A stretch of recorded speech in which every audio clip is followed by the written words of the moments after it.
It was 3:06 a.m. when I heard a deafening bang, and before I could fully comprehend what was happening, my front door was ripped off its hinges. No, this wasn't some kind of metaphor. There was an actual explosion of splinters, and then 4 men in black tactical vests stormed into my home, shouting about HOA enforcement. It felt like some kind of low-budget SWAT raid, except these guys weren't law enforcement. They weren't even part of the HOA. They were just a group of thugs in cheap knockoff uniforms. And that night, they made a huge mistake. They picked the wrong house to break into. My name's Jared Clean. I'm a retired Army Ranger and now a stay-at-home dad to my 12-year-old son, Logan. We live in a quiet neighborhood, just a little cul-de-sac in a small lakeside town in Minnesota. My wife passed away 3 years ago from an aneurysm, and since then, it's just been the two of us. Logan's a bright kid. He builds Lego tanks with working suspension, and he reads books on military strategy for fun. I've always tried to keep his childhood as normal as I could. But that night changed everything. Now, the HOA in our neighborhood had gotten weird after a leadership shakeup last year. A woman named Cheryl Ross took over, but she wasn't elected. She just declared herself the new acting president after the old president moved out. She claimed there was some loophole in the bylaws that let her take control in the absence of a quorum. I thought it was complete nonsense, but most people didn't care. That was until the fines started coming in. A neighbor was fined $100 because they left their trash bins out 38 minutes past pickup. Another got cited because the color of their house was off-white, not eggshell cream. I didn't say anything at first, but then one day, Cheryl decided that my old F-50 truck, which I parked on the side of the driveway, was considered a military-style vehicle. She said it was against the rules, and then tacked on processing fees, which brought the total fine to over $3,800. I told her straight up this was harassment. I told her to leave us alone. She just smiled like I had issued a challenge. I didn't know how far she'd take it, but I was about to find out. Back to that night. The door burst open, and I reached for the 9mm handgun I keep in a biometric safe by the bed. But I was too slow. One of the men was already in our bedroom, shining a flashlight in my face. Another one yanked the blanket off me and started shouting something about resisting HOA inspection. I could see their vests black nylon with white block letters that read security enforcement. No badge, no name tag, nothing that showed any real authority. I didn't move. I just raised my hands and told them, "You've got the wrong house." The guy in our bedroom just looked at me, then back at his buddies. "Nope. Right house, non-compliant vehicle on record. We're authorized to inspect and impound." They weren't even trying to hide what they were doing. One of the guys was already in the living room, going through our drawers and shouting, "Found cash." Another guy was shouting at Logan, who was standing in the hallway, barefoot and shaking, trying to make sense of what was happening. That's when it happened, a few months before. I had started teaching Logan the basics of gun safety, how to handle it, how to unload it, and most importantly, to never touch it without me around. But I also told him if someone ever breaks in and I can't help, you do whatever it takes to survive. I never thought he'd need to remember that, but he did. Logan didn't scream, he didn't cry. He just slipped back into his room while the guy in the hallway turned his back. He opened the biometric lockbox we kept on the high shelf in the closet, the one we practiced with every few weekends. Inside was a .22 Ruger pistol, small caliber, but enough to make a statement. I didn't see it happen, but I heard the shot, a single pop, followed by a scream.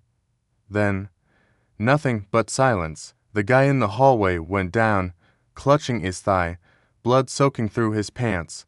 Logan stepped out of his room, pale as a ghost, both hands on the gun like we practiced. He didn't hesitate. With a calm voice I'll never forget, he said, "Drop your weapons, or I'll shoot again." The room froze. The guy in the bedroom stopped in his tracks. The guy in the kitchen cursed and bolted out the back. The one rifling through our drawers hesitated, then followed, within seconds. 3 of them were gone, screeching down the road, in a black SUV without plates. Logan didn't lower the gun until I got up and took it from him. His arms were shaking, and his eyes didn't blink for nearly a minute. I held him close and told him that he did the right thing, that he was safe now, that I was proud of him. The 4th guy, the one he shot, was still groaning on the floor. I immediately called 911 and told them he had an intruder, that he was armed, and my son had fired in self-defense. The dispatcher asked me to confirm, "Your son shot the intruder?" I said, "Yes." She paused for a moment and then said, "Sir, police are en route. Keep the gun secured. We'll take it from here." The real cops showed up 6 minutes later, real badges, real authority. They handcuffed the guy, read him his rights, and called for an ambulance. When they asked me what had happened, I showed them the fake uniform, the plastic badge, and the ridiculous HOA warrant of entry. One of the officers actually laughed. "This is the dumbest thing I've ever seen," he said. They made their own warrant. Turns out, Cheryl Ross had created an entire fake enforcement division. She printed out fake documents, ordered fake gear, and convinced her buddies to help her. She even filed a 501c nonprofit listing to make it look legitimate. But it wasn't. It was all a scam. They traced the SUV to her boyfriend, Doug, a guy with a criminal record for impersonating law enforcement. The guy Logan shot was on parole. Cheryl claimed it was all a misunderstanding, that she thought they were just doing compliance checks. But when everything came to light, she was arrested for conspiracy to commit home invasion, impersonating law enforcement, and reckless endangerment. The other men were facing similar charges. As for Logan, the doc cleared him the next morning. They said it was the clearest case of juvenile self-defense they'd ever seen. No charges, no probation, nothing. But that doesn't mean it didn't leave a mark for weeks after. Logan didn't sleep right.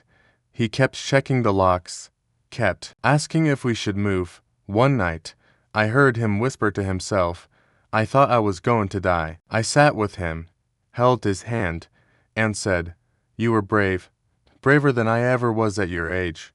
But you don't have to be brave anymore. That's my job now." We got therapy. We installed security cameras. We replaced the door with a reinforced one. And Logan? He's doing better. He doesn't bring it up much, but I see it in his drawings. He used to sketch tanks and helicopters. Now, he draws our house with tall walls, searchlights and us inside, smiling. Sometimes people ask me if I regret teaching him how to use that gun, if I wish I'd handled things differently. And you know what? I don't, because that night, it wasn't just our house they broke into, it was our sense of safety. Our right to live without fear, and Logan stood up to that fear. He didn't want to be a hero. He just wanted to protect his dad, and in doing that, he saved us both. So, here's a question for you.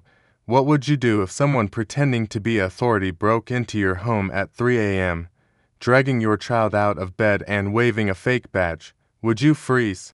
Would you fight? Would your child know what to do? Share your thoughts in the comments. And if you've ever dealt with a corrupt HOA or someone abusing power behind a fake title, share your story. Sometimes standing up starts with one voice saying, "No more." This rewrite should give you plenty of material for a video.